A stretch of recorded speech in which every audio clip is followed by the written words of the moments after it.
உலக அரசியல் அரங்கிலே செய்திகளுக்கும் பரபரப்புக்கும் எந்த விதத்திலும் பஞ்சமில்லாத ஒரு வாரம் என்றுதான் சொல்லலாம். அப்படிப்பட்ட அந்த வாரத்திலே நடைபெற்ற டாப் 3 முக்கியமான சம்பவங்களை இந்த பகுதியிலே விரிவாக பார்க்கலாம்.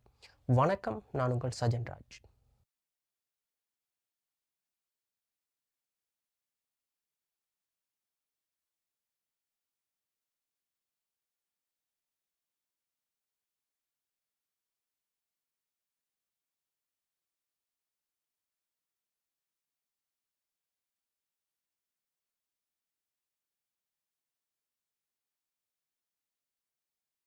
நம்பர் 3, ஜப்பானில் நடைபெற்ற பிரதமர் மாற்றம்.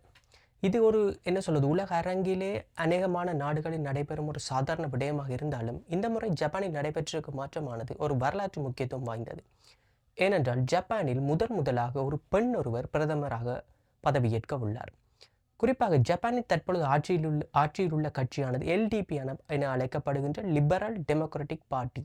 குறிப்பாக இந்த கட்சியின் தலைவராக யார் வருகிறாரோ அவர்தான் பிரதமராக இருப்பார் என்பது ஒரு காலாகாலமாக அவர்கள் பின்பற்றி வரும் ஒரு வழிமுறை என்றுதான் சொல்ல வேண்டும். அப்படிப்பட்ட நிலையில்தான் கடந்த பிரதமர் ஏற்கனவே தான் அறிவித்திருந்தார், வரும் செப்டம்பருடன் தான் பதவியிலிருந்து விலகப் போவதாகவும் புதிய பிரதமர் பதவியேற்பார் என்ற ரீதியிலான ஒரு தகவலை அவர் ஏற்கனவே வெளியிட்டிருந்தார். அந்த நிலையில்தான் இந்த கட்சி, அதாவது எல்டிபி ஆனது புதிய தலைவர் ஒருவரை தேர்ந்தெடுக்கும் முயற்சியில் ஒரு தேர்தல் நடைபெற்றது. அந்த தேர்தலிலே முதல் முறையாக ஷைனா டகாய்ச்சி என்று அழைக்கப்படுகின்ற மிகவும் அரசியலில் பல வருட அனுபவங்களை கொண்ட ஒருவரும் கடந்த கால பிரதமர்களுடன் இணைந்து செயற்பட்டவருமான ஒரு பெண் தற்பொழுது எல்டிபியின் தலைவராக மாறியுள்ளார். இதன் காரணமாகத்தான் அந்த எல்டிபியின் தலைவராக மாறிய பின்னர் அவர் புதிய பிரதமராக பதவியேற்க உள்ளார்.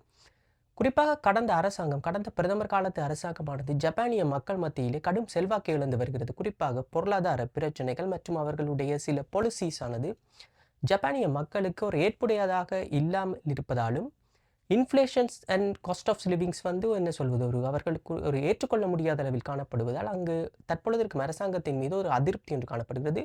இந்த நிலையில்தான் இந்த புதியவராக ஒரு பெண் ஒருவர் பிரதமராக வர இருக்கின்றார். இது அவருக்கு இருக்கும் சேலஞ்சஸாக பார்க்கப்படுவது இந்த பொருளாதார பிரச்சனைகளும், தற்பொழுது டொனால்ட் ட்ரம்ப் பதவியேற்ற பின்னர் டொனால்ட் ட்ரம்பினால் விதிக்கப்பட்ட டேரிஃபும். அது ஏற்கனவே பழைய பிரதமர் ட்ரம்புடன் ஒரு கலந்துரையாடல் மூலம், நெகோசியேஷன் மூலம் அதை குறைத்திருந்தாலும் அது ஒரு கடும் பாதிப்பை ஒன்று ஜப்பானிய பொருளாதாரத்தில் ஏற்படுத்துகின்றது. அதை தவிர ஜப்பானில் தற்பொழுது முதியவர்களின் எண்ணிக்கை சற்று அதிகரித்துள்ளது. ஸோ அவர்களை ஹேண்டில் பண்ணுவது, அவர்களுக்கான வெல்ஃபேர் சிஸ்டங்களை கொண்டு வருவதுதான் இப்பொழுது அங்கிருக்கும் மிக முக்கியமான பிரச்சனையாக காணப்படுகிறது. ஜப்பான் மற்றும் இதர வளர்ந்த நாடுகளில் இந்த பெண்களுக்கான அரசியல் முக்கியத்துவங்கள் வழங்கப்படுவது என்பது இதுவரை காலம் ஒரு அரிதான விடயமாக தான் காணப்படுது. உங்களுக்கு